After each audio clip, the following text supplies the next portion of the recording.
Glad that ordeal is all over with. Sadly, it will not let me call. But whatever, if I had another device, I would.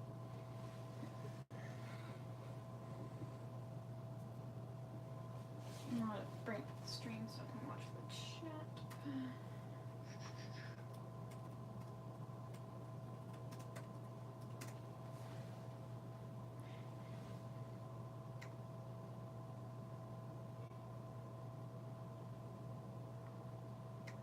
There we go.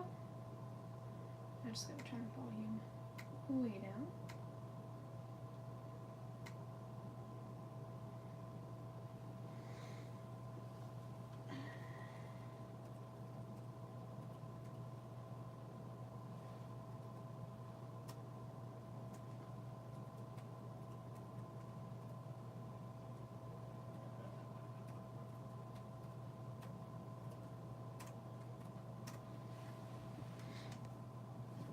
So, well,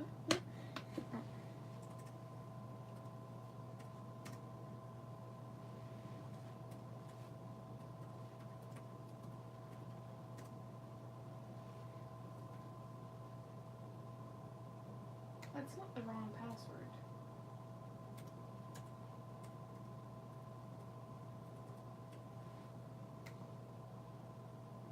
Okay.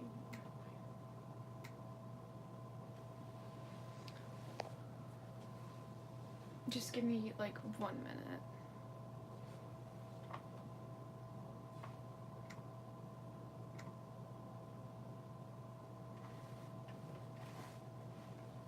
Alright. Now to do a hell of a lot of dots.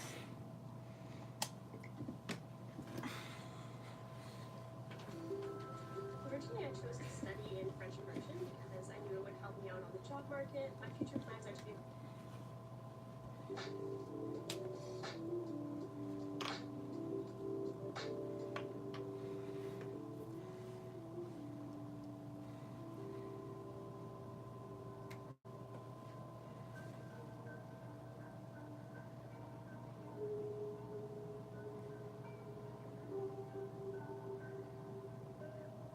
I'll add like, I'm gonna go with like a darker center.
I don't know if you want like a better view like that.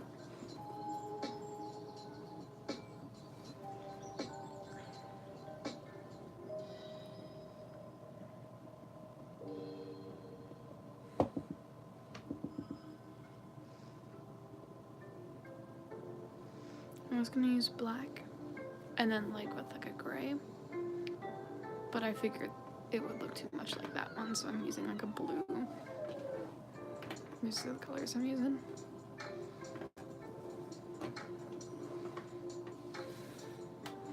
It's really hard to tell because all their caps washed off, but these ones are the ones I'm using.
don't know who's gonna actually sit through this whole thing.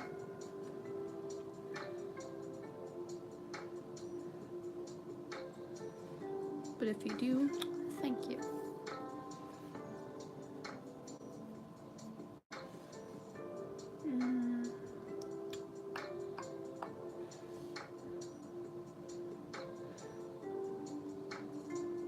I wonder what dotting with a chisel tip would be like.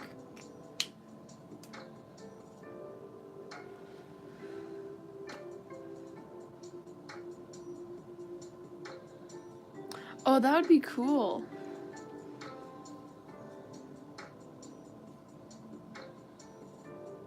Yeah, we could do something like that.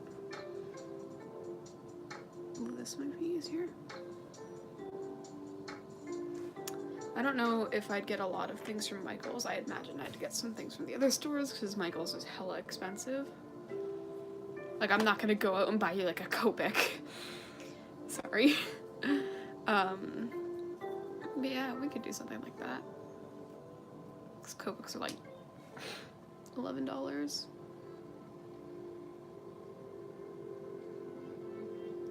Because one Copic here is like a solid $11 to $12, and it's like,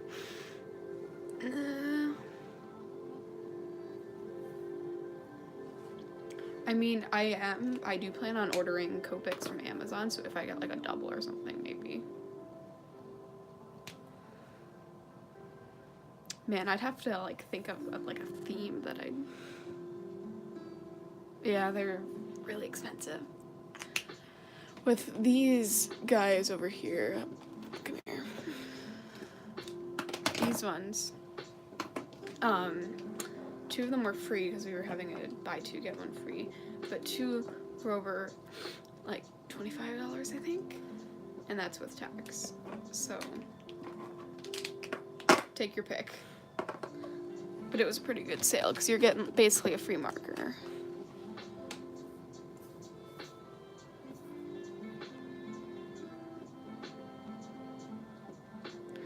Yeah, like maybe like Crayola. I don't know, like just random stuff like brands that you haven't heard of or something, like Pilot markers, these little bitches. Oh, you know what? I could totally send you this. I've never used, well actually I have used this, but I don't use it on a daily basis or anything. I could totally send you this. I would show you what it does, but I think that would ruin the fun. Just, I might keep it though, because I used to mess around with this little kid and say it's acid. I could send you like a random highlighter brand. I mean, I've got like so much random junk over there. This will be fun.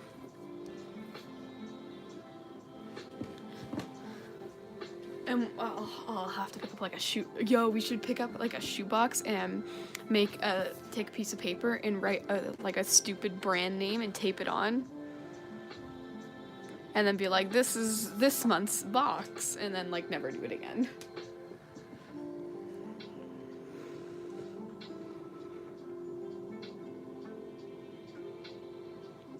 And then you could make like a certain art piece and be like, this is this month's art. And then make or buy like a tiny sticker or something. And then give like a theme. It's gonna be really interesting.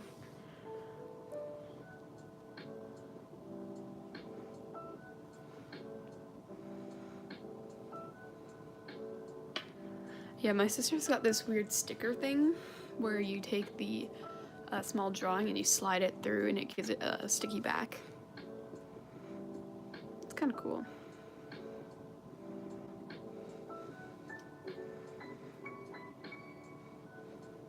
Yeah, we don't have a printer here, so if I want, I'd have to ask Fancy if I wanted something printed off.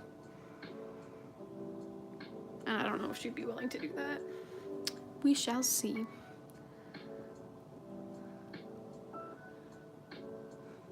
I mean, yeah, you could do that. But then wouldn't it, like, lose its stick? Oh no, you could put it on like a little plastic sheet.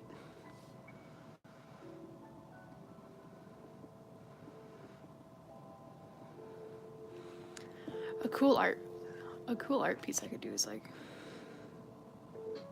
yeah. I'm trying to think if I wanted to do, yeah, we should totally do that like soon. That sounds like a lot of fun. Nice idea, my friend.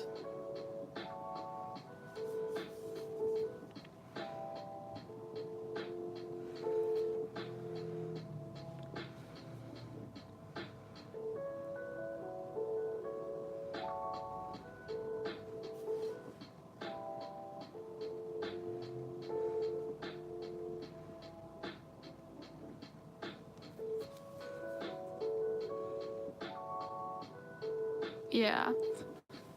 I've already got like $400 set away for whenever I want to buy some random crap. So shipping won't be a problem for me.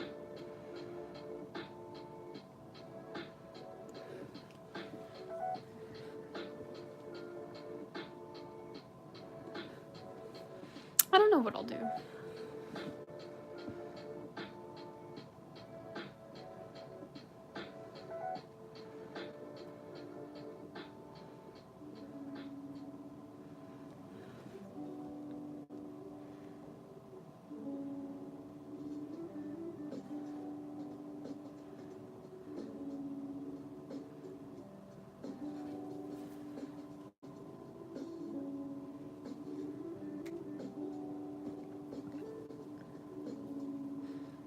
I'm thinking this area will be like all these lighter colors.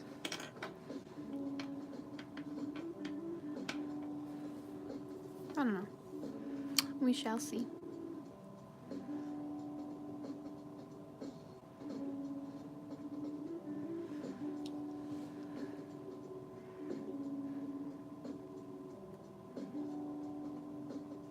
I'm trying to think of an art piece that I'd send you.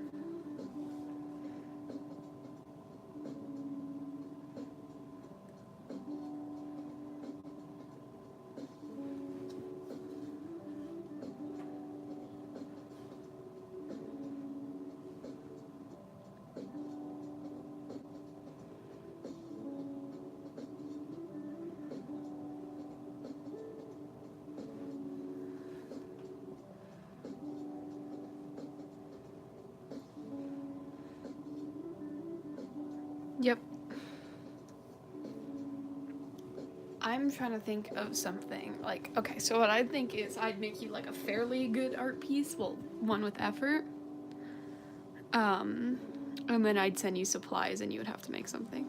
Because you know how in the Scrawler boxes or whatever, art snacks or whatever the heck it is, they send you like a monthly art piece, and then with the artist, I could do something, like I could send you an art piece and just be like, yeah, this is the artist, and then write my own name.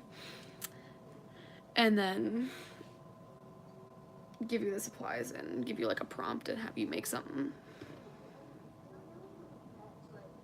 Did you run out of ink already? Oh, this is gonna take forever.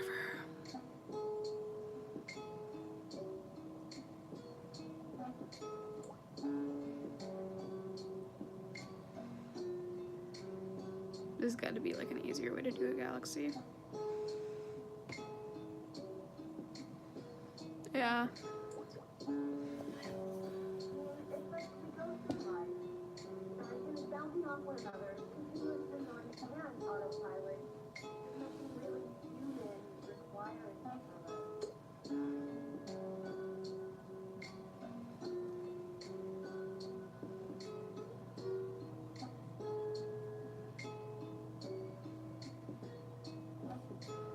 Oh, yeah, hold on. No, wait.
Yeah, but I found, like, I've done that before.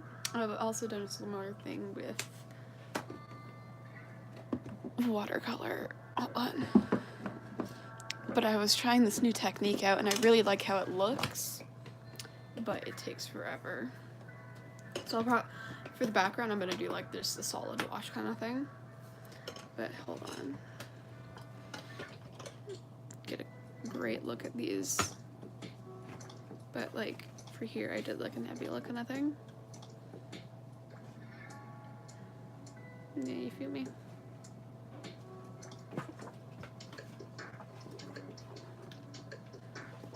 Oh hey, I remember this. I was trying out the watercolor paints, and I didn't like how it came out. Oh, and I can't blame myself. It's really lazy and rushed. Yeah, I really like how the nebula came out, but I'm not a huge fan of how Dexter came out. I like how he came out though. Just want to eat him.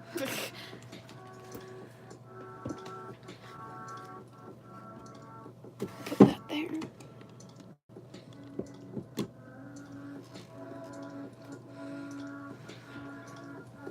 Alrighty, back to work.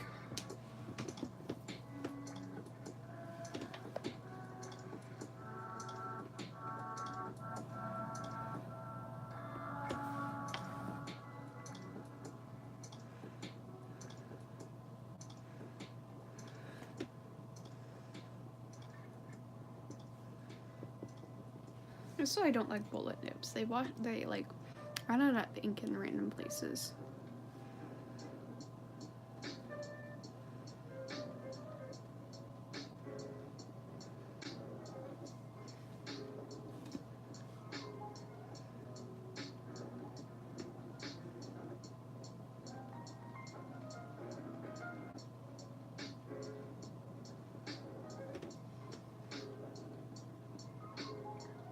I'm debating on what kind of purples I'm going to be using for the background.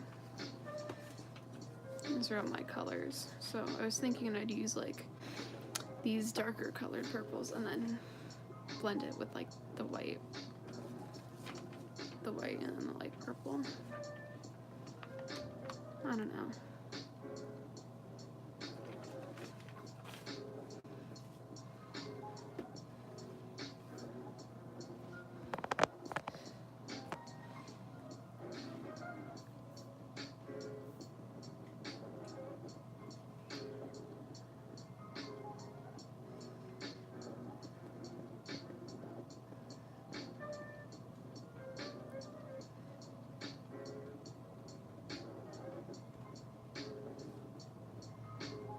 It's so much fun to do the dots though.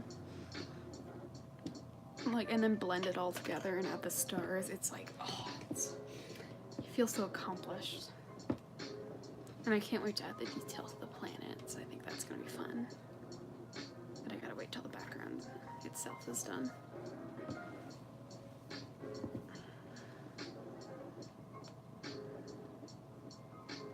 I'll be right back. I'm gonna take this and ask my mom for a little bit of advice. Be right back.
What job thing? Oh. Yeah, I just like straight up quit. Yeah,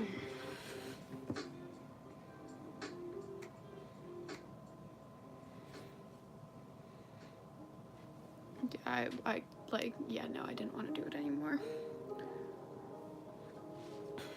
And then they put me as a trainee, and I'm like, I don't want to do this. But I actually have to get a full-time job. Not a full-time, but I have to get a job in the summer. Like an actual paying job. So I'm like, I'm just gonna open for commissions because my mom said I can do that.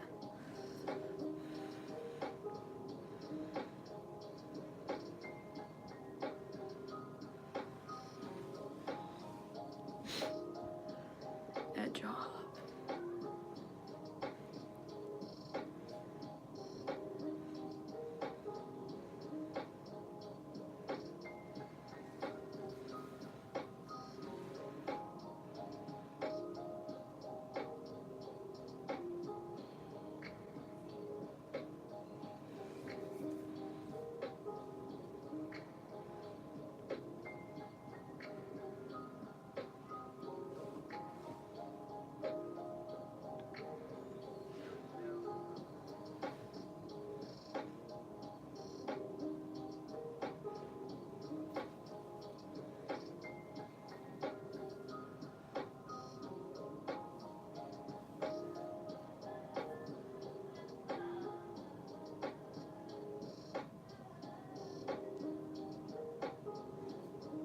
Yeah, I quit. I was really fed up with how she talked to people. And when people had family issues, she's like, I have these things, so you should still have time to get sketches done. And I'm like, we just lost a very important member. No, well, not a member of the family, but we lost a friend. So I kind of want to, that comes first. And she's like, I'm sure it's just excuses. Because my mom wants me to start making my own money.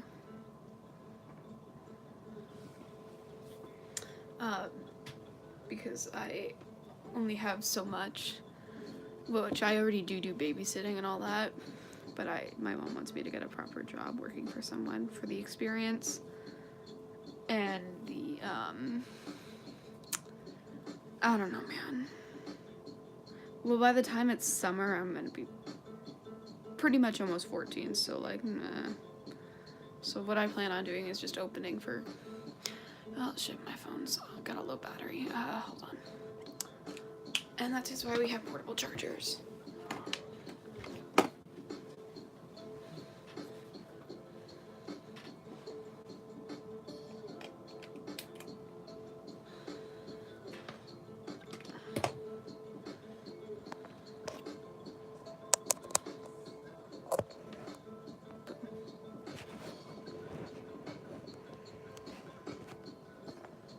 Hold on, it's about to go offline.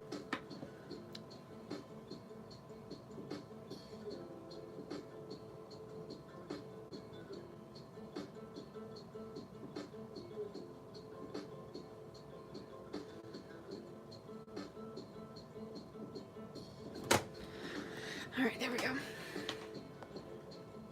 Anyway, I don't know, man. She's like, you need to get a job. Blah, blah, blah, blah. And I was like, this is fine, okay. Whatever. Money is money.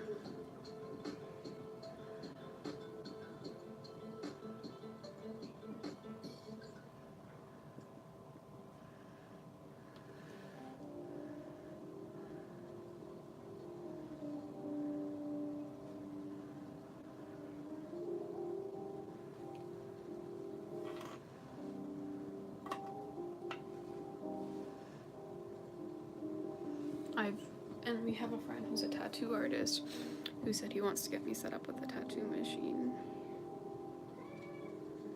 Or however it works. He wants to see if I can handle that because they get paid a lot.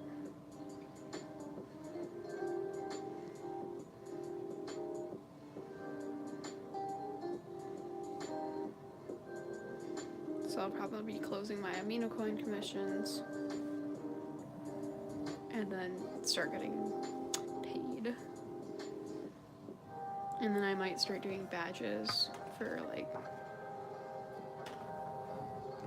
traditional art stuff once I am able to purchase different colors, like a larger variety. I'll start doing those.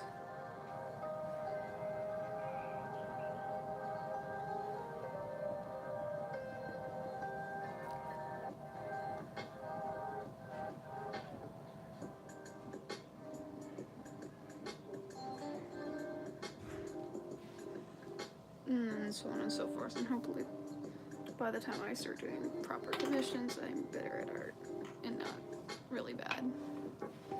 But we shall see.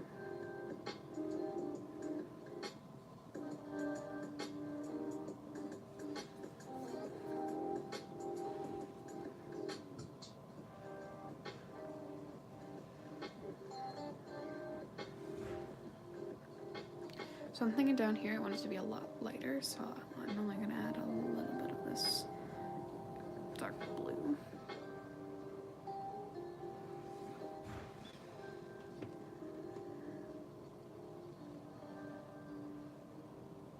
Because we are going to be layering it on with this stuff.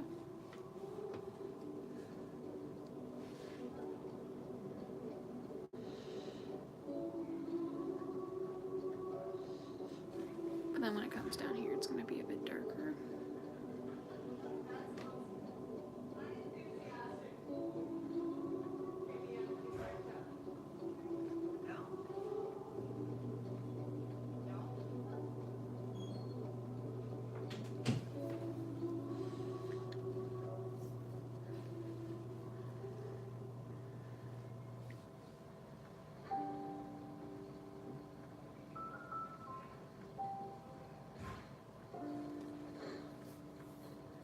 It's supposed to be like this guy's running on this galaxy path. Oh, you know, I forgot. I gotta this. Where?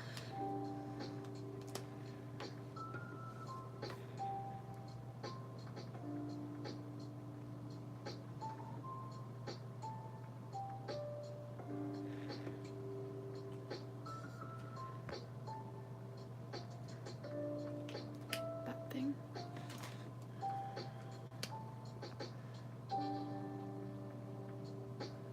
There.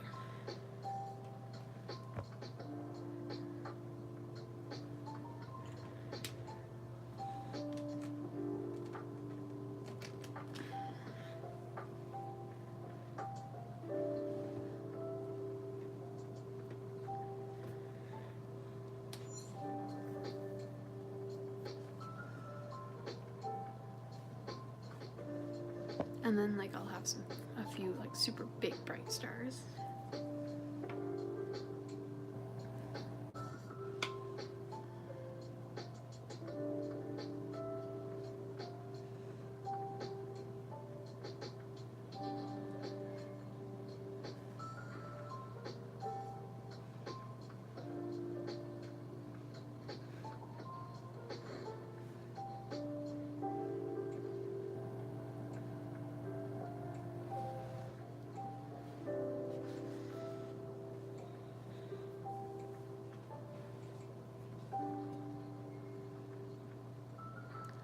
Another idea I was having as like a concept would be like a lion, but like its mane was like a waterfall.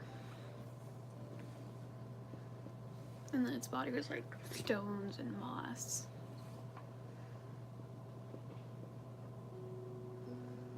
I think that'd be fun.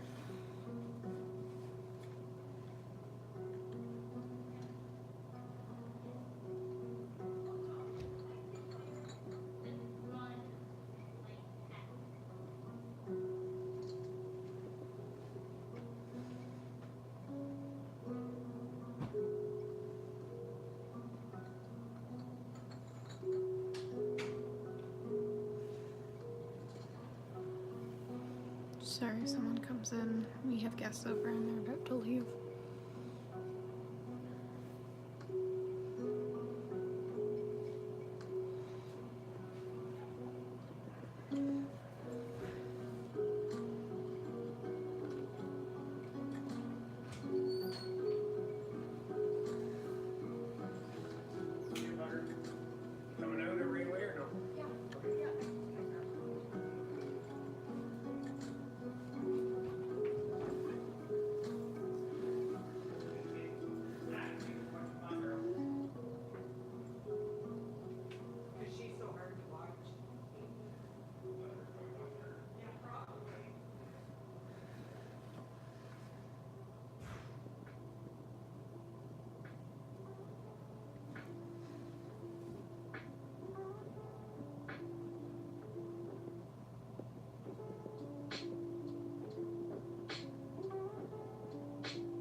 Wait, what if I did this? Streamception.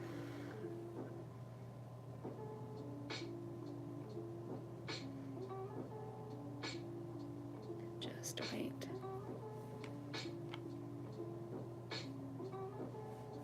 Here we go.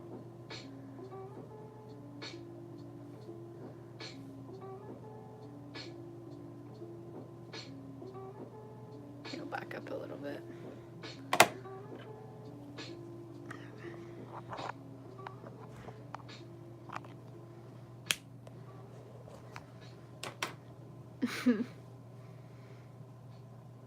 Look at that streamception.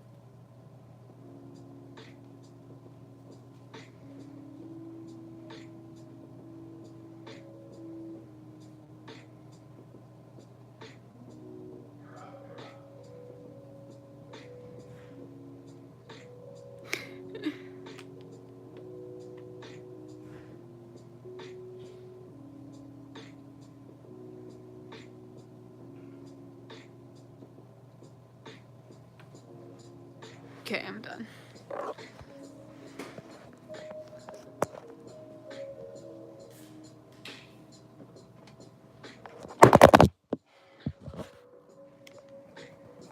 Face reveal question mark?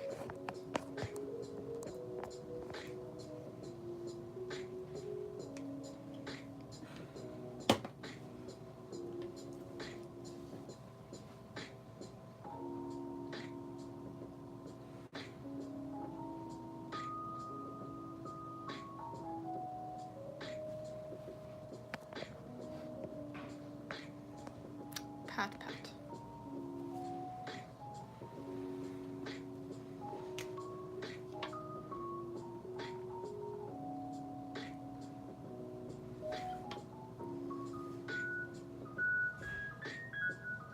This is like one of my first times doing like a huge, full, detailed illustration.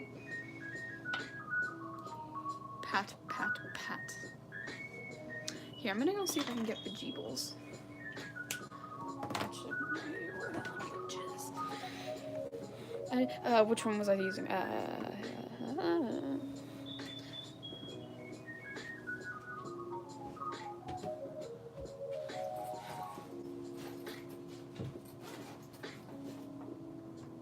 There he is. This is Bejeebles. He's this really messed up ball that we found outside, and it looks like he's got cancer. I mean, he might. Let's give him surgery. No, it's just rotten ball. Yeah, this is Bejeebles, though. He is my son, not Fancy's, because I found him.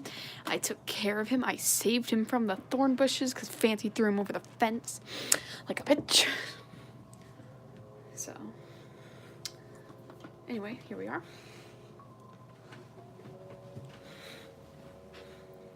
Bejeebles has a throne.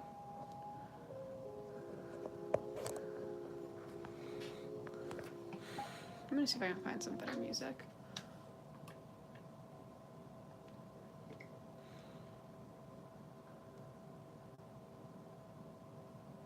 Blood and gore, mild fantasy. What is this gonna be, Minecraft?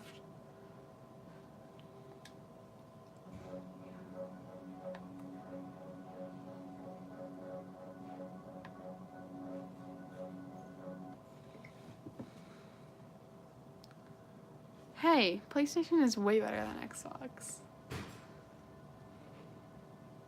No.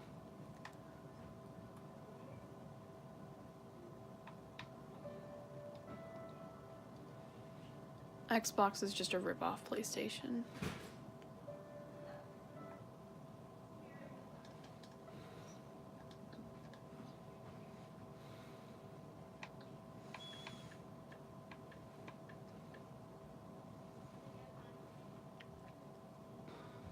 Yeah.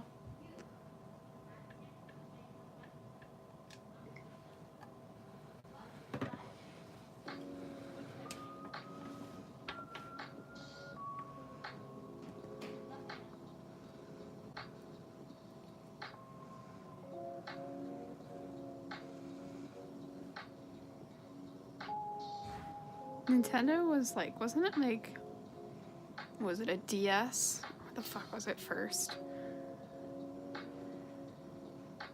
I don't think a PlayStation is a ripoff of Nintendo, because Nintendo is multiple different things. The Wii? What it? I don't know, man.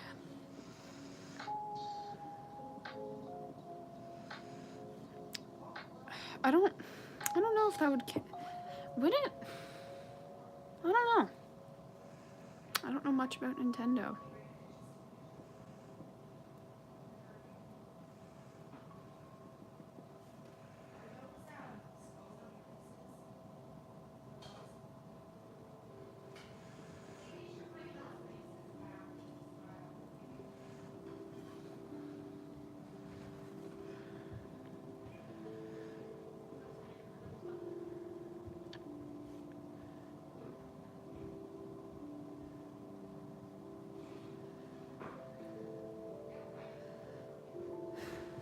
Sorry for my heavy breathing. I'm still kind of sick.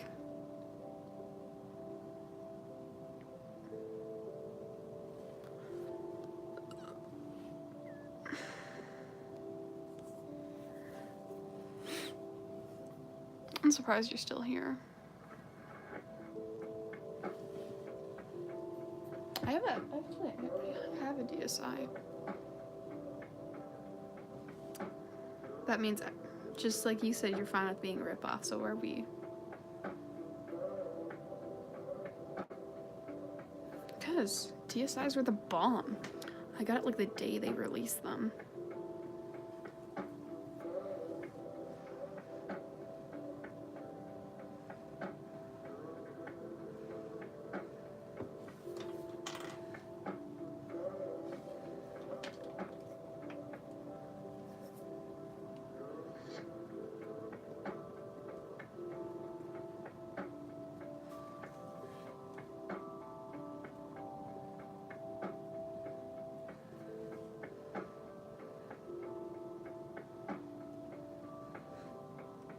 Kirby games, nah. Yeah, Mario's better.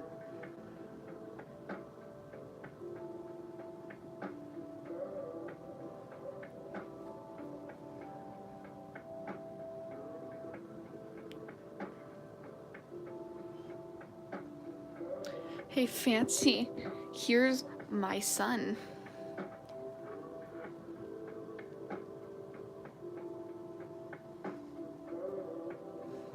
Now he's happy. I'm gonna go up there in your throne, my boy. Look at the happy boy. Look, he's so pure.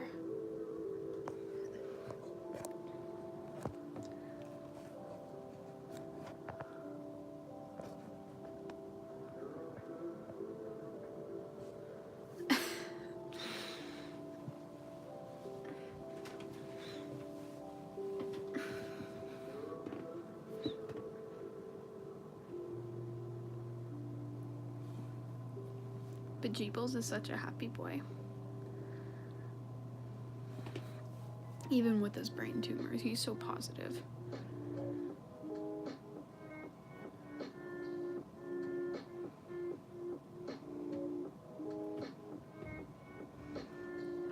The chat comes in so slow, it's ridiculous.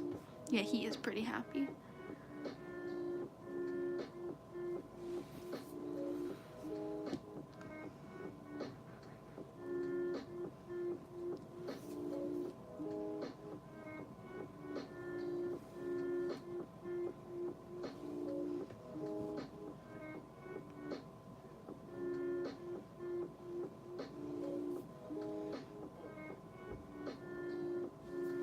Are we finally done with this color? I think we are. No. Now we are. No. Wait, no, I wanted that to be a separate color. Never mind. Next color.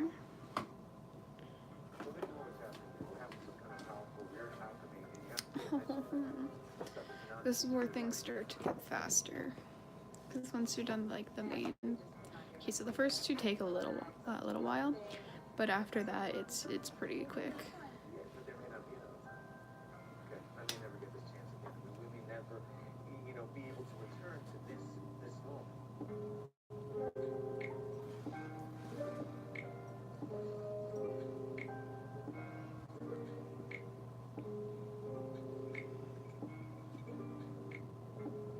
Man, you guys see the streams so late. It's not even funny. I saw it like 10 to 15 seconds after.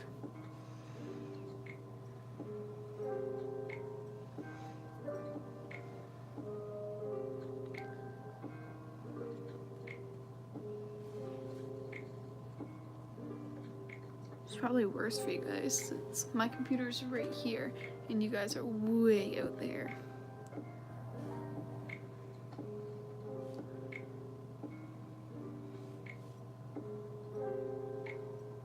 I'm gonna go have to.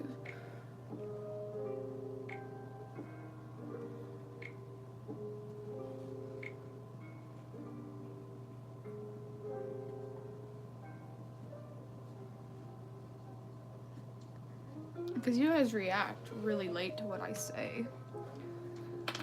Yeah, I know you gotta type, but still, it's like 30 seconds after I say something, you guys react.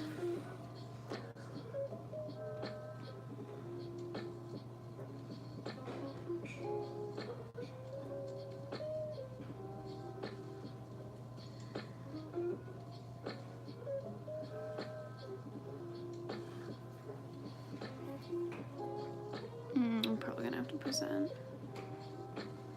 Now I've seen how fast you type.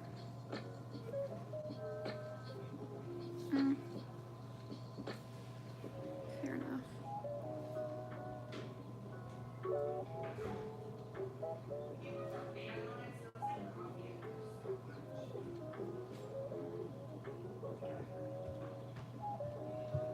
Get them clothes off, Buttercup. Her way?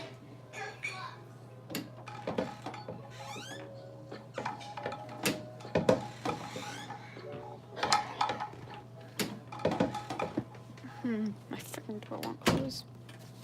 Here we go.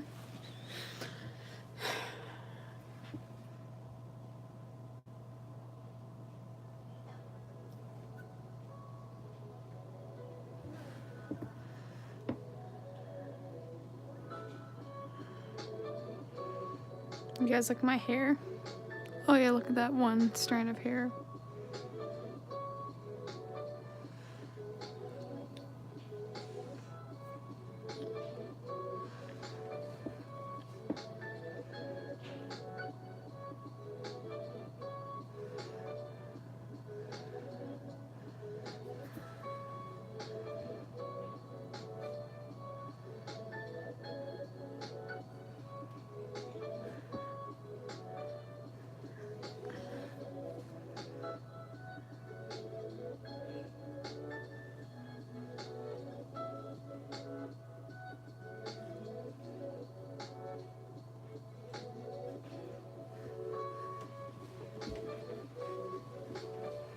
It's really hard to tell, but if you look closely, you can see the two different colors. And I'm gonna have to go over it again to get all the little white parts that I missed. Or those could act like stars, so I wouldn't have to do as many.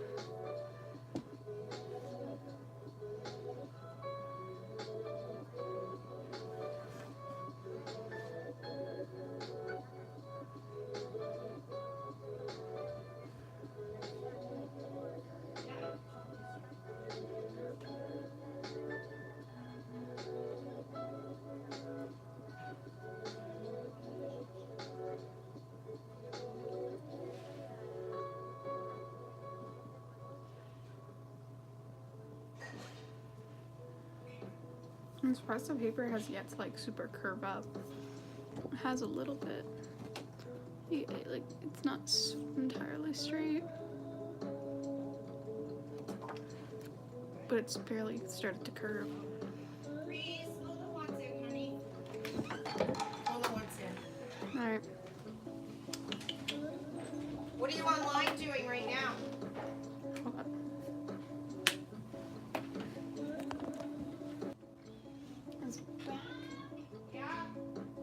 my name. Hey.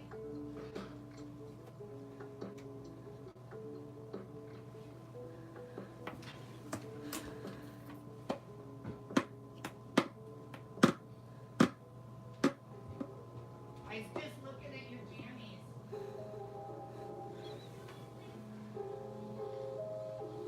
Can you guys see anything? 'Cause-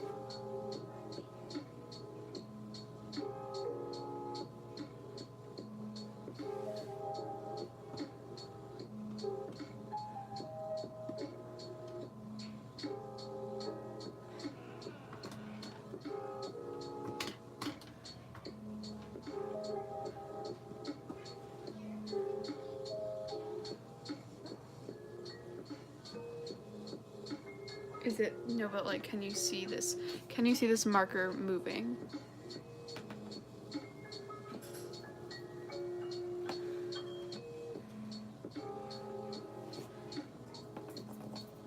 Do you see this marker? Do you see this? What do you see right now?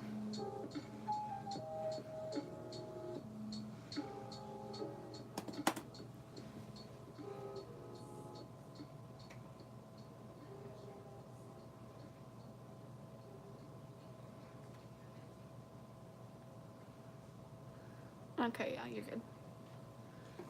I tried refreshing and yeah, we're good now. Alright, sweet. Hello, hi, welcome.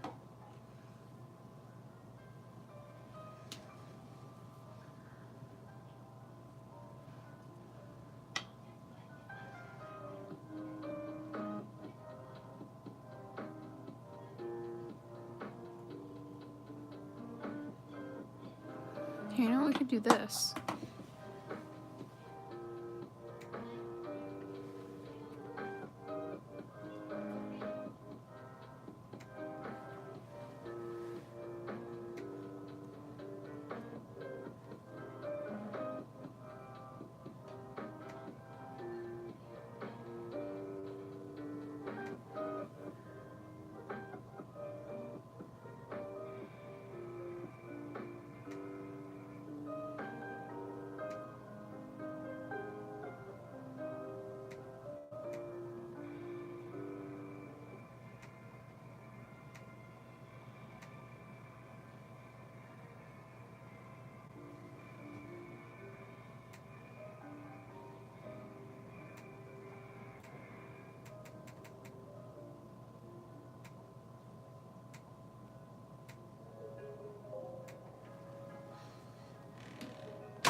Can you guys hear the music?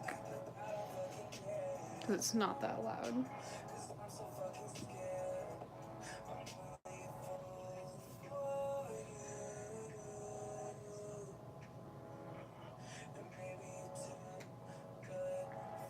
Alright.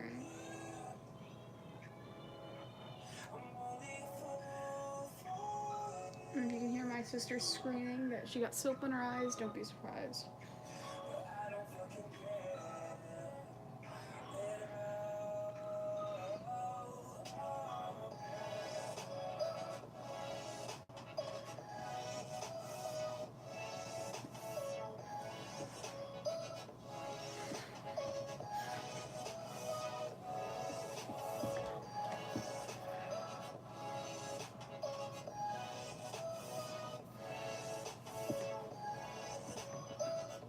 Yeah, you know, I think I'm gonna go over the darker parts right now.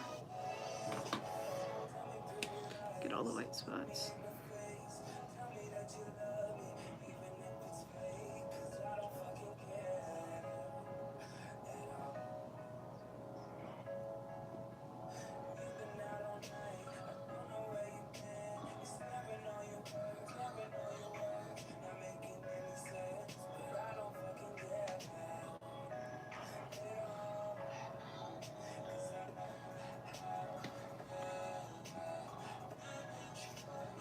Y'all want a face reveal? Dun dun dun dun dun dun dun dun dun dun.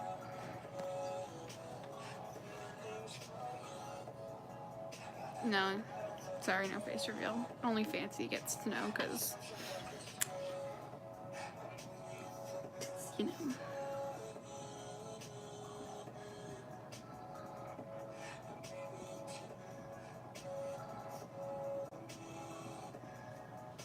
Because we totally don't see each other on a daily basis.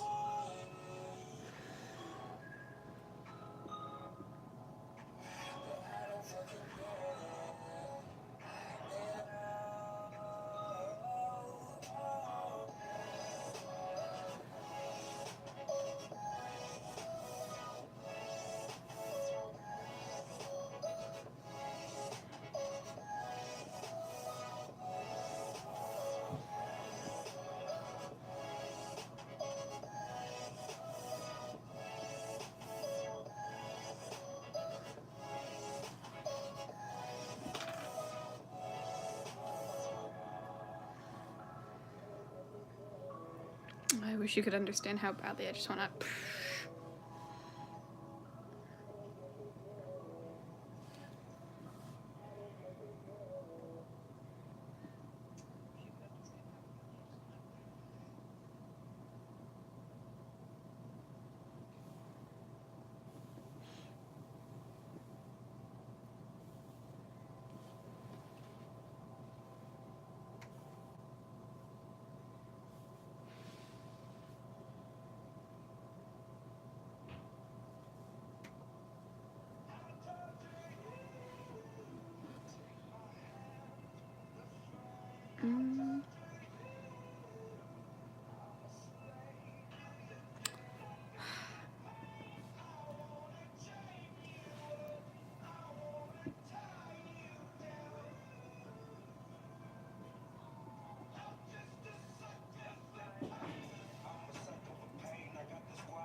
Okay, these ones are supposed to be separated.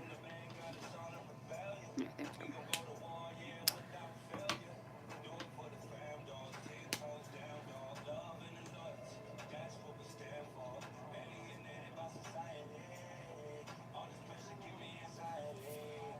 I like how it doesn't bleed through.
Can't believe it's snowing. Oh my god. I knew it snowed earlier, but I didn't think it snowed again. God damn it.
Okay.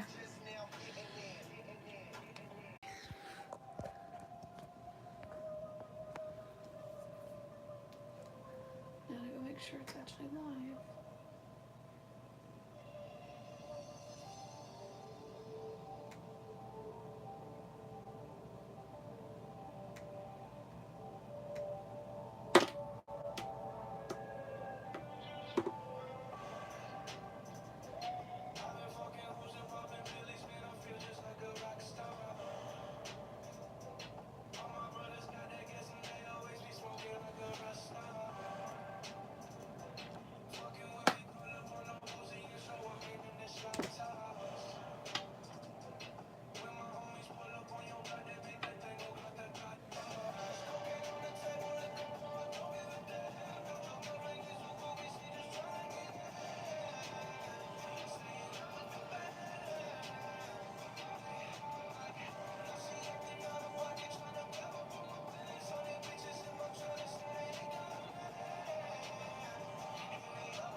Yesterday, I learned the difference between a train and a boat.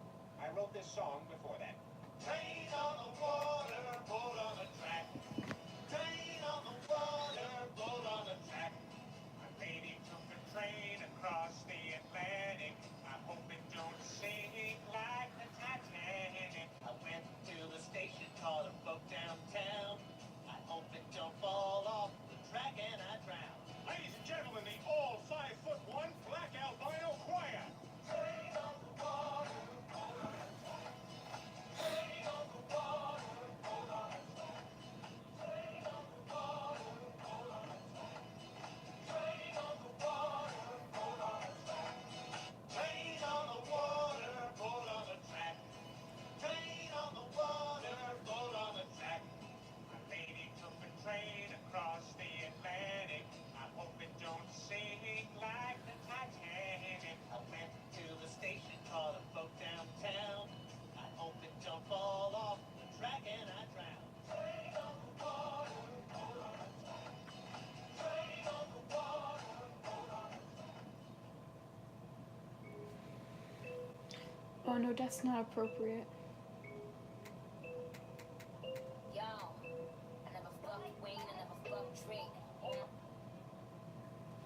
Writing's not that easy, but Grammarly can help. This sentence is grammatically correct.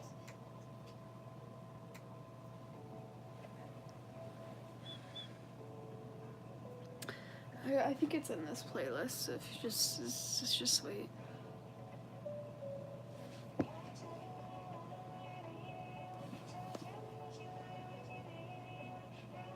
As much as I love Left Boy,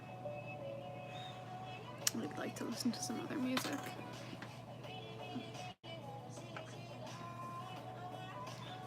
Is this the lighter one? I forget.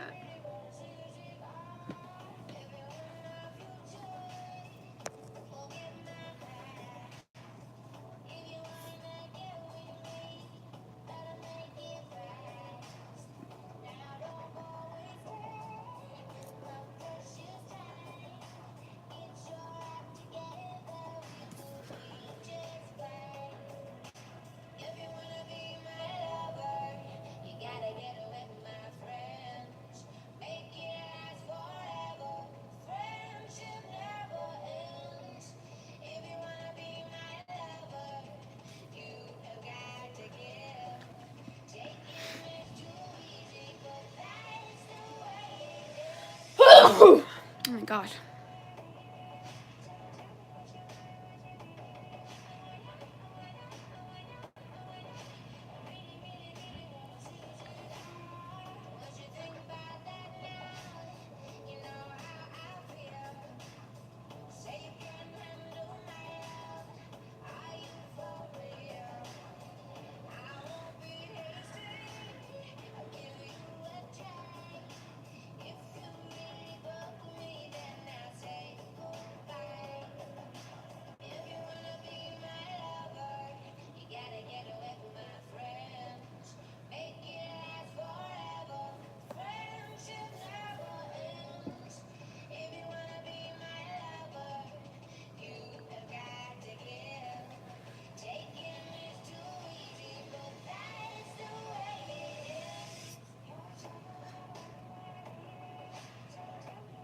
blending this is gonna be a pain, but I imagine it'll look nice.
Oh, that was a pain with this guy.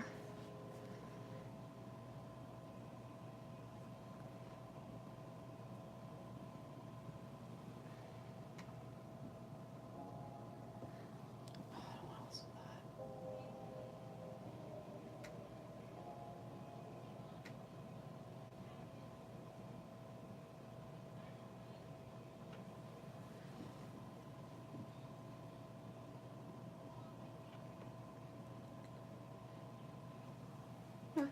What happened? Did you just die?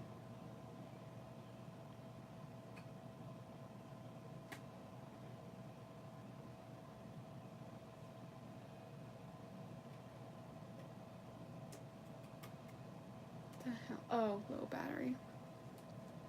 Yeah. Alright, whatever. That is why we have this. Let's watch Film Theory. Actually, no, let's watch Game Theory.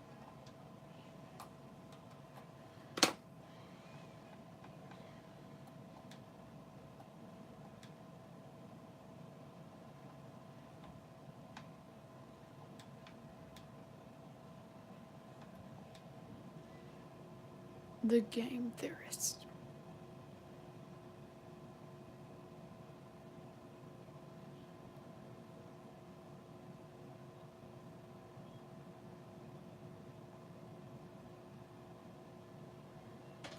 Don't trust Kirby, yeah. Let's wait for Fancy to join.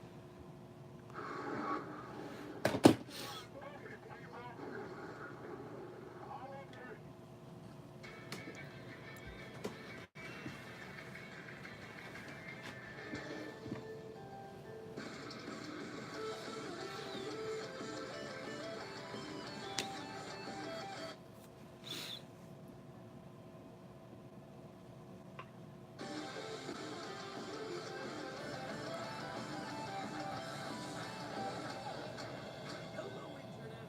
Welcome to Game Theory, the show that hungers for the truth just as much as Kirby hungers for cake. You know, come to think of it, I also hunger for cake a lot too. Okay, Game Theory, cake with a dollop of truth. Dear viewer, I ask you, what is the true nature of Kirby? Now, most people would say that he's a cute pink puffball, the hungry little alien protector of Planet Popstar. Online, though, certain circles take a different view. Kirby as an insatiable god, a walking black hole with no mercy for anything that he consumes. It's funny, for years I've had a suspicion that the Kirby series is more mature than we give it credit for. I mean, it is the only Nintendo franchise to feature a naked woman after all. And if you've ever played a Kirby game all the way through, you probably know that the final bosses tend to be far more mature than any of the games that came before. As a kid, I was scarred by Kirby's Dream Land 3. One minute I'm playing in this childlike pencil-drawn world, next, DDD's stomach rips open like something you'd see out of The Thing, and then you have Zero's eye shattering out of his egg body only to chase you down while it's still bleeding. I mean, just a few minutes ago I was riding a freaking oversized hamster. But you gotta admit, the Kirby strategy is actually kinda brilliant. The main story is cute and easy. The kids can get a sense of accomplishment for making Wispy Woods cry for like the umpteenth time. Oh, and in most modern Kirby games now, there's deeper, more adult content hidden as a completion bonus for the hardcore gamers. The hardcore gamers who, play Kirby games. As a result, you have this interesting duality that exists in Kirby games. Cute on the outside, but dark and twisted on the inside, like a rotting Tootsie Roll Pop. So what is Kirby? Is he a hero of Popstar, or is he world-consuming villain? A pink puffball for good, or a fiery god of evil? The games tell us time and again that he's a hero, but can we believe what they're saying? Surprisingly, Kirby lore does have an answer. Over the years, the games have slowly been revealing more and more of what the true nature of Kirby is. And the answers they're starting to give are shocking. No, Kirby is not a hero. And he's also not necessarily evil either. It's my theory that if you manage to piece together all the clues sprinkled throughout the series, canonically speaking, Kirby is a reincarnated god of destruction. The equivalent of a mindless super weapon related to some of the deadliest and scariest antagonists that have been haunting these games from the very beginning. Sounds crazy, right? We're still talking about Kirby, aren't we? I thought so too at first. But based on in-game lore bits, all of this seems to be what the designers are intending to do with this character. So stick around. At the end of this two-part theory, I don't think you'll ever be able to look at Kirby the same way again. I already don't like Kirby, so like, Because nah. he's constantly saving his home dreamland from multiple intergalactic threats, but upon closer inspection, you'll see one common thread across all of his stories. Kirby is the one unleashing the threats in the first place. In Kirby's Adventure, the second game of the series, Kirby is on a quest to restore dreams to Dreamland. To do this, we're told that he has to collect pieces of the Star Rod, which was shattered by the evil King Dedede. In truly heroic form, Kirby assembles the shards, defeats Dedede, and Dedede begs him to stop. Literally gets dragged across the ground as he tries to convince Kirby to stop what he's about to do. But Kirby, who you'll quickly learn is surprisingly stubborn for a big blob, ignores Dedede and goes through with replacing the Star Rod. But instead of saving everyone's dreams, this one simple act instead summons the true villain of the game, Nightmare, who needed the Star Rod as the last piece to completely conquer Dreamland. In one of gaming's earliest twist endings, Dedede was actually acting as the good guy the entire time. By destroying the Star Rod and giving the pieces to his guardians, our King Penguin here was trying to keep the powerful item out of Nightmare's evil clutches. Kirby, by assembling the rod and bringing it back, unleashes the evil that Dedede had captured and contained. It's no wonder that in future games Dedede is described as having a grudge against Kirby. This establishes very early on in the series that Kirby resorts to violence first and asks questions later. And it gets even worse from here. In Return to Dreamland, it's the exact same plot again. Floating Jellybean Magolor crash lands his ship on Popstar and asks Kirby to help him rebuild. Kirby, of course, obliges. Then Magolor asks Kirby to go one step further by defeating the four-headed dragon Landia. What reason does he give Kirby for attacking this creature? That it's evil? That it's a threat? He actually doesn't say all that much. But Kirby doesn't need a reason anyway. He just agrees and jumps into action, beating up a dragon that he knows literally nothing about. Landia drops its prized master crown, and wouldn't you know it, but Magolor is there waiting, eager to snatch it up. The whole time he was misleading Kirby, gaslighting him, expecting our pink puffball to do the dirty work for him, taking a hit out on Landia just so he could swoop in and grab the master crown for himself. Definitely puts him calling Kirby his hero to a whole new context. Again, for a second time, we see Kirby just resorting to violence, hopping directly into action without looking to see what the real facts might be. In the process, Kirby winds up injuring a lot of innocence and gives the evil Magalore exactly what he wanted and what he was unable to retrieve on his own, what another creature, in this case Landia, was trying to protect. Kirby again unleashes a villain that without his help would have never seen the light of day. Speaking of villains who swoop in at the last minute, let's talk Milky Way wishes. When the sun and moon are fighting up in the sky, one civilian speaks up with a solution. Mars. His proposed answer to this literal star war is to summon Nova, a giant space watch that grants wishes, giving it basically a nerdier version of Shenron from Dragon Ball. Kirby travels planet to planet to harness each one's star power, making him quite literally an invading alien army to the locals of that area. And after decimating 7 planets worth of creatures, eat your heart out, Samus, Kirby successfully summons Nova. But before he can make his wish and justify all the damage he just caused across the galaxy, Kirby is betrayed by Mars, who wishes to take over Popstar, meaning that for a 3rd time now, we see a villain taking advantage of our innocent Kirby. Kirby goes on to defeat Mars, but also has to destroy Nova in the process, leaving the universe one step back from where this quest first started and ultimately invalidating all the bloodshed from all those planets that he just visited. But it's the 4th time that's really the charm for Kirby, and it starts to show the problems with his character. In Squeak Squad, Kirby's strawberry shortcake goes missing, and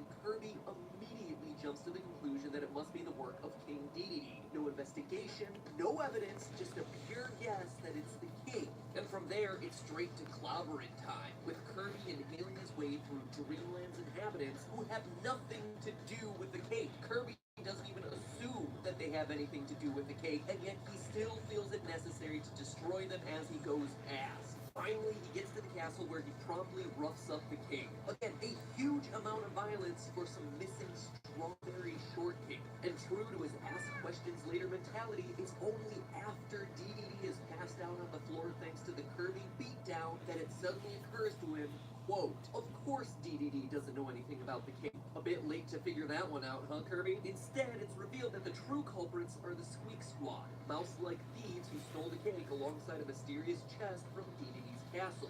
Thinking the chest contains his missing dessert, Kirby gives chase and, alongside the Squeak Squad, eventually opens it, which releases yet another brand new evil, this time called Dark Nebula. Once again, an evil entity that was successfully kept trapped until Kirby got involved. Fool me once, shame on you. Fool me twice, shame on me.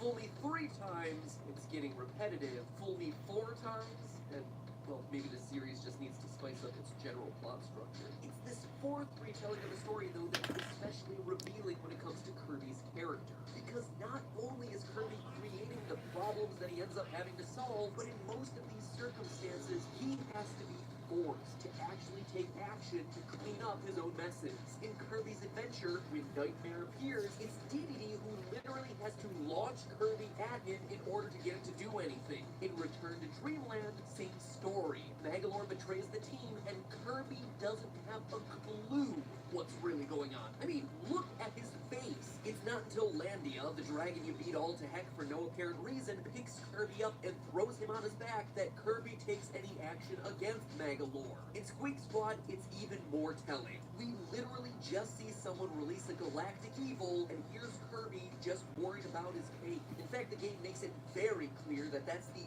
only reason he goes on to fight Dark Nebula. Quote, the smoke envelops the squeaks and disappears into space. How awful. At this rate, the strawberry shortcake will be lost forever. Even at the end of the game, Kirby, who just saved the universe, only is happy when his cake is returned. Put simply, Kirby doesn't act heroically on his own. He just gets pointed in a direction, sometimes good, more often bad, and just destroys mindlessly until the task is done. He's an unfocused weapon of mass destruction, not caring about good or evil or what he's fighting for, just fixated on whatever impulse strikes him in the moment.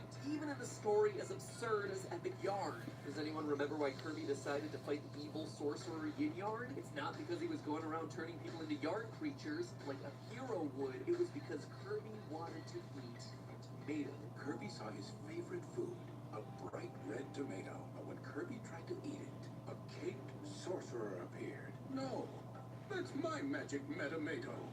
Kirby gulped the Metamato right down. Just then, A white sock around the sorcerer's neck began to glow. Then it sucked Kirby up. In the stories we see, Kirby eventually aligns to the side of good, but it's rarely because he chooses to be good. He's the embodiment of a chaotic neutral force. Now compare his actions to those of both DDD and Meta Knight. DDD breaks the Star Rod to protect Dreamland, giving Meta Knight one of the shards to guard. The Pandora's box that successfully keeps Dark Nebula contained is housed in DDD's castle for safekeeping. And when the king loses possession of it, Meta Knight is the one who steps in to prevent it from getting open because the game outright says he knows what's in there. These are heroic characters, purposely putting their lives on the line to defeat evil, even if their methods are sometimes misguided or questionable. Even when they're at their most villainous, the intent isn't nearly as bad as it might first seem. In Revenge of Meta Knight, his whole goal for conquering Popstar is to make it less lazy. He is literally the Sporticus to Kirby's Robbie Rotten. But screw that, Kirby boards the Halberd and blows up the entire ship. When the crew decide they want to go down with their captain, Meta Knight outright warns them, "You are about to perish." And sorry. That is an exact quote. Again, this isn't a Kirby game. And here's Meta Knight saying, "You all are gonna die." Meanwhile, here's Kirby jetting away without a care in the world, and then watches as a ship full of people crash lands into the ocean. He literally watches them die, while keeping that adorable smile on his face. It all just goes to reinforce this idea that, for as cute as he is, Kirby just isn't very nice. In the puzzle game Kirby's Avalanche, we actually get some of the best examples of how he interacts with his Alright, fellow then we creatures got in these games, and his 2 personality colors. is not cute. In the game, the premise is that you puzzle battle anyone you come into contact with as you journey your way to the Dream Fountain. So, true to Kirby games, Waddle Dee happens to be your first opponent on easy mode, and here's your interaction with him. Kirby, "Hi Waddle Dee, are you ready?" Waddle Dee, can we just walk together? The forest scares me. Kirby, "Sorry, rules are rules." Here is a poor innocent creature scared in the woods, and Kirby responds with, "Too bad I have to beat you in a glorified Candy Crush mod." Even other characters in this game recognize how mean Kirby Hold can on. be. A few battles later, you're fighting against Waddle Doo. Quote again, "You did not treat Waddle Dee with respect. Now I, Waddle Doo, will repay you in kind." Even the people who are trying to help Kirby end up getting steamrolled in this game. "I know what your dream is," and then Kirby just cuts him off. "Go meddle in someone else's affairs," he says. Meddle in someone else's affairs? Dude, Kirby, Squidman was just trying to help you. And sure, that game may not be canon, but you know what is? Kirby's Dream Land 3. Now in past games in the series, you could argue that Kirby was attacking creatures because they were part of DDD's army. It's not the best argument, since relatively few actively attack Kirby, but you could make that case. Here though, Kirby outright sees these creatures getting possessed, taken over by a mysterious dark substance from outer space. He should know that they're innocent, and yet he still chooses to swallow them, slice them in half with cutters, and stab them with swords anyway. It's just like Mario breaking the toads who'd been turned into bricks in the first game, except here it's even worse, since these creatures still look like Kirby's friends and neighbors. Doesn't matter, Kirby just runs in and tells them to get in his belly. How about all those guardians I mentioned earlier from Milky Way Wishes? They were just there on their planet doing their job, protecting their star fountains, heroes of their respective worlds, but here comes Kirby, a literal alien invader who not so heroically beats them all up. And it would be one thing if Kirby actually cared about the creatures he was helping, but he doesn't. In one game, he's fighting against DDD for stealing all the food in Dreamland because the people suddenly don't have enough, but then in the next, he is literally racing DDD, consuming as much as possible. In Dynablade, a giant bird is out there damaging all the crops of Dreamland. But is that why Kirby takes on the mission? No, because Dynablade flies past and caused Kirby to get knocked on the head with an apple, ruining his nap and prompting a quest for bloody revenge. But even if that wasn't the case, look at Kirby's behavior in this game. Kirby fights to protect the crops, beats up Dynablade, once again asks questions later, only to find out that she had kids that she was protecting, which in turn explains all the crop business. Kirby literally delivers a beatdown to a mother who is protecting her kids, something that could have very easily been avoided if Kirby hadn't run in guns blazing. And again, if you think all of this is a stretch, then I'm reading too much into these details. not. The games at this point recognize the dangerous impulsiveness of Kirby, how it can be used for good, but also that it can be used as a weapon for evil. In fact, Kirby is descended from a line of evil creatures, a fact that the games are starting to make more and more explicit. So I ask again, what is the true nature of Kirby? He is a chaotic, neutral god reincarnated into multiple generations with the sole purpose of destruction. But that part is a whole separate discussion for next week. In the meantime, remember, that is just Oh my God, a theory. I'm hungry. I will be right back. Thanks for watching. If you think it's upsetting that Kirby is turning out to be a force for evil, well, you'll be really put out by actual forces of evil that exist out there in the real world. Stuff like the phone or computer you're watching this on right now getting hacked, being infiltrated by spyware, or phishing your information and online identity. Yeah, Nintendo characters aren't the only seedy ones out there in the world, but at least you can be prepared when it comes to your actual real life thanks to today's sponsor, NordVPN. NordVPN, as you probably already know because they are a prolific sponsor of not only this series, but many of the series that you watch across YouTube, is a VPN that protects and encrypts all of your online data through its servers, and then comes out unhackable on the other side. These servers exist all over the world, and are some of the fastest out there, meaning that no matter where you go or what kinds of sketchy open Wi-Fi connections you're using, you are protected by literally thousands of encryption points. And I know that discussing the importance of VPNs is a lot of times confusing for people, so let me put it into more human terms. Us YouTubers make our livings online, and one person who gets access to one password can literally wreck our life, completely dismantle everything that we have worked for years to build. It's scary. I've actually known big YouTubers who've had this happen to them, and had their entire channel wiped clean in a matter of minutes. The best thing about a VPN is that it is one of the strongest security features out there to protect your online data. That's why most YouTubers use one and are more than happy to promote them in their videos, because we make our livings online and we trust VPNs to keep that living safe. And sure, you might not make your entire living online, but I guarantee that there are certain pieces of your personal information out there that you want protected that could do you harm should it get into the wrong hands. The long and short of it is this: if you want to protect yourself while you're online, a VPN is one of the best tools that you can use. And if you're talking VPNs, Nord, after doing the research, is my preferred choice. It's as simple as that. One subscription to Nord gets you coverage on 6 devices, so every computer, phone, tablet, gadget in your life is thoroughly protected. You have unlimited bandwidth, so Nord isn't going to be slowing down your connection. It even does some pretty cool stuff like get around firewalls in China with military-grade encryption. It's pretty awesome, but most importantly, it keeps you super safe online. So if you go to nordvpn.com/MattPat, M-A-T-P-A-T, right now, you'll get yourself 75% off a 3-year subscription. That is a huge amount of savings for a huge amount of security. You can also use our code MattPat, M-A-T-P-A-T again, to get yet another month completely free as you check out. It's an investment in yourself, in your online security, and it's a service that I trust. NordVPN.com/MattPat, M-A-T-P-A-T.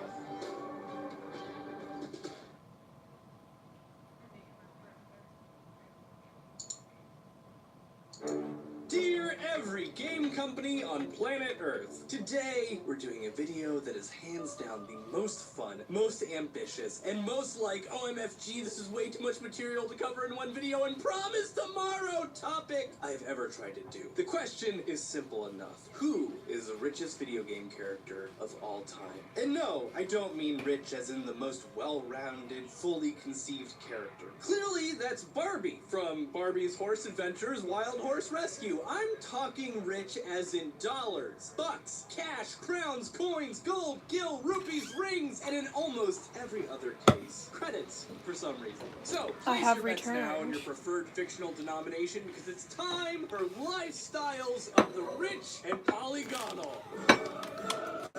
The list of characters characters I generated for this video is massive. I reached out and got great suggestions from my Discord you. server and my Twitter followers to help fill Kirby's out the evil. ranks, because as soon as I started building my own list, it seemed inevitable that I'd forget somebody super obvious, and then everyone would unsubscribe. My credibility as someone who does video game math you watch on your phone while you poop would go, well, in the toilet. I'd get addicted to Tide Pods and end up dying in a laundromat gutter alone and thoroughly ratioed, and nobody would come to my funeral because I'm going to be cremated in a time machine with the dial set to random. My original list, as it sits, is 50 characters long, and calculating the net worth of each one at the absolute fastest rate I could math took me at least 40 minutes, whereas some took me over 5 hours. So, before we get into the meat of the episode and start running down the first entries, I have to tell you about my methodology and my limitations first. There are a lot of factors at play here, and making these We got so much comparisons as fair breakfast as food from possible is McDonald's today. vital. So while we may 'Cause we had, like, include 30 generic people, game protagonists but like none of them Bill wanted anything, so now I'm the eating. Courier and Adam What is this? Jensen, It's we an wanted Egg to McMuffin. avoid crediting any of the get-rich-quick schemes that you may find online.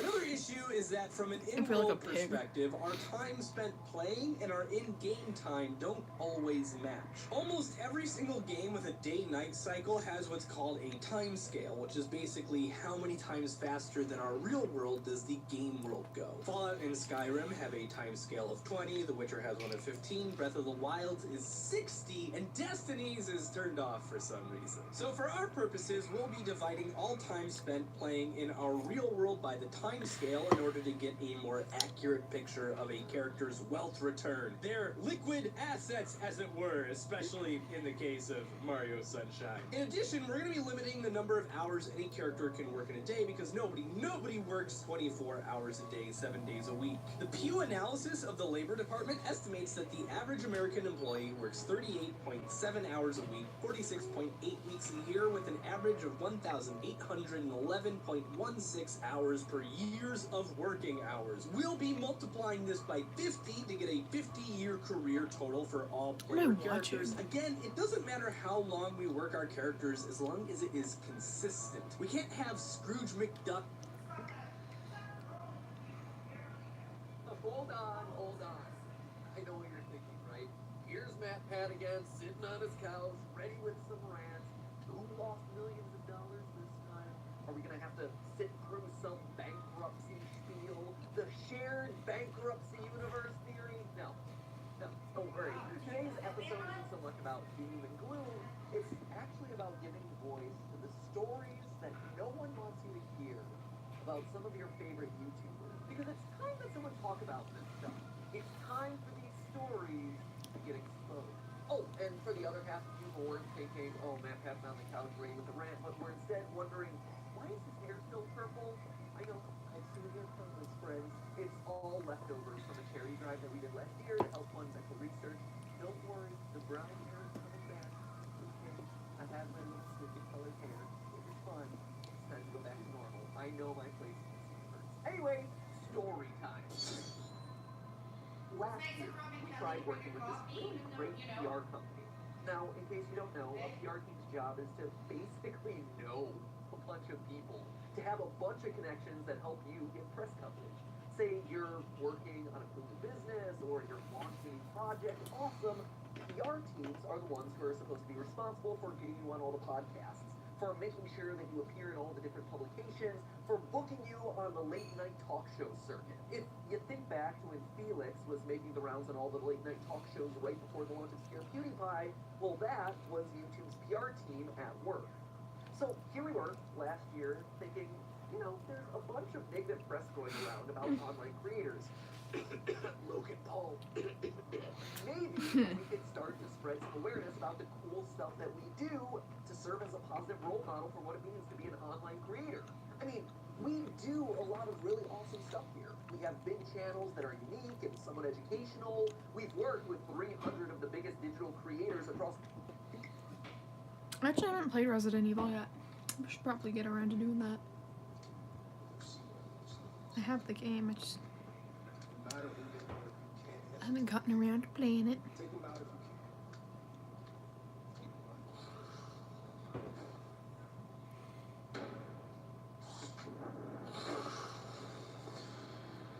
how spooky. Hello, Internet.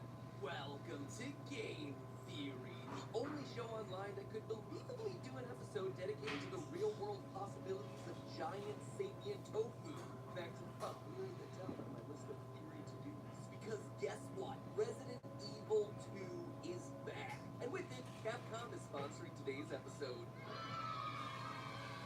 Which means it's time to look at how the zombie apocalypse they created in-game is much closer to being real now than it ever was. Back when the game first launched in 1998.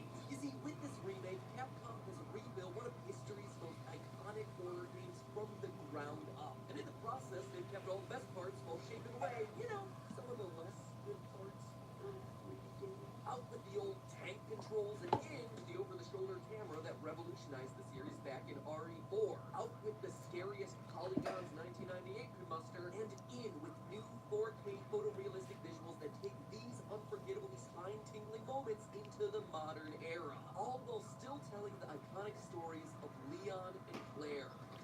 One's a rookie cop having a bad case of the Mondays. The other is remarkably casual considering the horrific death around her. How are you doing? Even when surrounded by zombie hordes, Claire is out to get Batman. And you see, that's what I've always loved about RE2. The characters and their stories. Leon on his first day, Claire trying to find her brother, a piece of tofu just trying to get by, all wrapped around this bigger conspiracy of a science experiment gone horrifically wrong. A super serum going off the rails causing a viral outbreak that throws the entirety of Raccoon City into chaos. So now that I'm older and I get to dissect these sorts of things for a living, I wanted to ask the question that young Matt had always wanted to know. Just how close to reality are we to a real Resident Evil style outbreak? Are the T and G viruses that we see transforming people into undead monsters the work of science fiction or science fact? I mean, science has changed a lot in the past 20 years. So should we start stocking up on healing sprays in the hopes of not being made into Jill sandwiches? Let's find out. So the Resident Evil series is actually called Biohazard in Japan. And as the name Biohazard suggests, these games revolve around the creation of bioagents that turn people into monsters. These dangerous medical cocktails are engineered by the evil Umbrella Corporation to create bioorganic weapons that can be sold off to the highest bidder. But before we explore the viruses themselves, let's actually start with Umbrella. Looking at the history of the company, their work in biological weapons actually begins with a mission to collect all the deadly viruses in the world. They're kind of like a Pokemon trainer, but instead of Pikachu and Eevee, they're capturing Ebola and smallpox. And it's here that we actually get our first disturbing crossover with reality. You see, in the game, the sort of bioweapon collection that Umbrella is doing is banned due to a treaty from the United Nations called the 1972 Biological Weapons Convention, which outlaws countries developing or stockpiling biological agents that can be used as weapons. In the game, the loophole that Umbrella finds is collecting the viruses under the guise of researching cures for them. Funny thing about all that, though, is that none of it is fiction. The Biological Weapons Convention we see in Resident Evil is a real pact that really governs most of the world, including the U.S. And it was during the Nixon administration that the U.S. was forced to destroy its offensive biological weaponry. Just like we see in the game, certain deadly biological agents still exist purely under the guise of research. Smallpox is a great example of this exact loophole. You see, smallpox was a horrifically deadly disease with a 30% mortality rate and was the first ever disease to be eradicated off the face of the planet thanks to science. However, despite its total eradication from the face of planet Earth, two stocks of the disease still exist. One in the US and one in Russia. The rationale? Further research. Just like we see Umbrella argue in the game. Only here, the scientific community is heavily divided on whether there's anything we can actually learn by keeping these things around. Back to the game, Umbrella Corps' first major success, if you can call designing a viral mass weapon a point in the win column, is the creation of the T-virus, a bioweapon specifically engineered to infect and eliminate massive populations. It ends up achieving this goal by turning everyone into a zombie. Shortly thereafter came the Golgotha virus, or G-virus, which is introduced in RE2 and comes with a different goal, rapid cell growth, giving the injectee a kind of biological immortality. But too much, and you start to get mutations. It's the G-virus that's responsible for creating the horrific mutant that constantly threatens your life. life throughout the entirety of Resident Evil 2. Here's looking at you, buddy. Now, before we get to the zombie and super growth half of these things, let's take a minute to stop and look at the actual viral components first. You see, viruses are fascinating. One of the most interesting things about them is that they're tiny even when you compare them to cells, the smallest form of life. And I hear what you're thinking. If cells are the smallest form of life, and viruses are smaller than that, then are viruses alive? It's a good question. No, viruses are not alive. Technically not. Viruses do have DNA, but they don't have the biological hardware that's required to reproduce. And instead, they have to rely on hijacking living cells. We learned that last Basically, year. they inject a living cell with their own DNA. That DNA then modifies the DNA of the cell, and it creates copies of the virus. They're actually kind of like zombies in that way. Both viruses and zombies seem alive, but they're really not. They require infecting other living creatures to reproduce. So Umbrella Corps' choice of a viral zombie outbreak is surprisingly fitting. But none of this is answering the question of whether a real-life virus could cause the kind of mindless horrors that we see from the T-virus, or the extreme mutations that you get with the G-virus. The answers here, though, are again, yes and yes. Let's take a look at them one at a time. First, it's important to note that the zombies created by the T-virus aren't your typical reanimated dead. If they were, there's no way a virus, or anything for that matter, could replicate what we see in the game. But that's not the zombies we're dealing with in Resident Evil. According to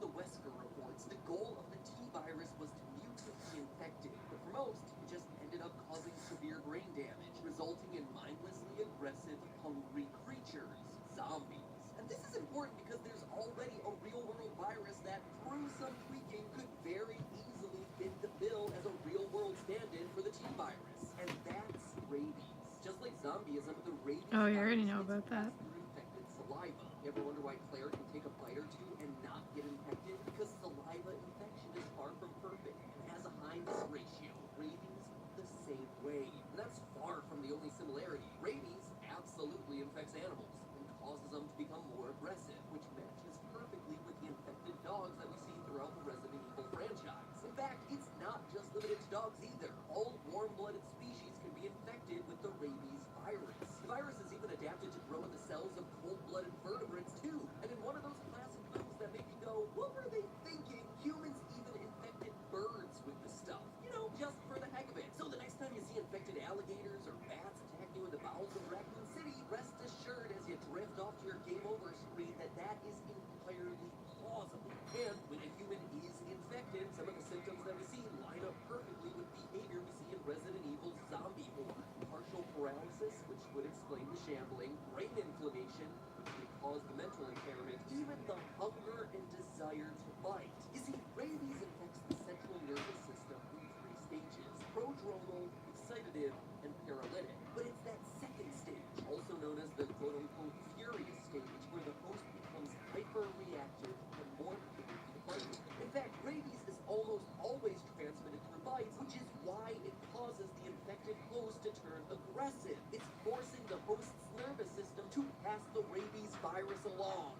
Tricky, you scary infectious virus. But in an ironic twist, that's also one of the main things that holds it back from causing a true zombie outbreak. You see, in-game, we see the T-virus primarily spread through bites and injections, which perfectly lines up with rabies. However, there's a third option: water. Both the Arklay Dam and the Raccoon sewage treatment plant were contaminated with the virus, which led to the city's water supply rapidly spreading it and infecting more civilians. And here's the thing, viruses can absolutely be spread that way. SARS, hepatitis, even polio are waterborne viruses. An infected poop emoji makes its way down into the water, and that water winds up back in your mouth, and boom, you're on a one-way trip to Infection Village, Population U. The trick, though, is that rabies isn't one of those sorts of viruses.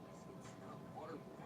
It's not airborne either. It's primarily bite-borne, which limits its ability to infect large amounts of the population. However, that's not to say that it isn't possible to change that.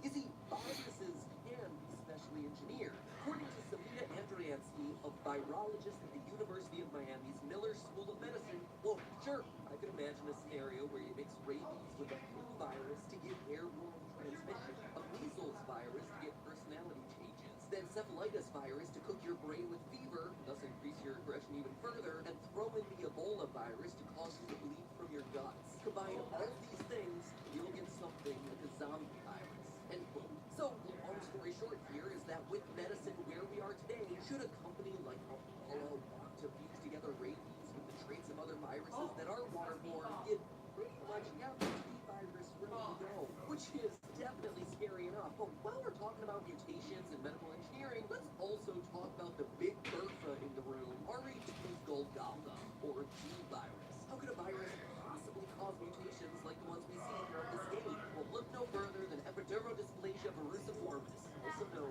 as Tree Man syndrome. And if you're in anyone's sensitive to scary imagery, you might want to cut it out for a bit in the comments right now. Strike up a conversation, make a new friend. Everyone down there who wants to be down there? Good. So this is Tree Man syndrome. It's a rare genetic disorder that causes people to be vulnerable to human papillomavirus in the skin. You may have referred to these as HPVs. Well, that V is for virus. These viruses can cause skin tumors that resemble horns or have the texture of wood or coral. It's basically warts that grow horrifically out of control. That being said, though, there may be an even closer real-world parallel that's not strictly speaking a virus, but rather virus-like. The G virus, just like the T before it, was not initially created with the intention of transforming people into hideous monsters. The G virus instead was meant to improve our genetics, to give us a sort of biological immortality. Alright, once I finish this galaxy, I'm probably gonna end the stream, because I've got a really low battery. So, yeah. Real-world technology that works in a way similar to the way real-life viruses do. Remember when I said that a virus can inject a cell with its own DNA? Well, there's also a process where the Yeah, cell okay. will I'm gonna end the stream anyways.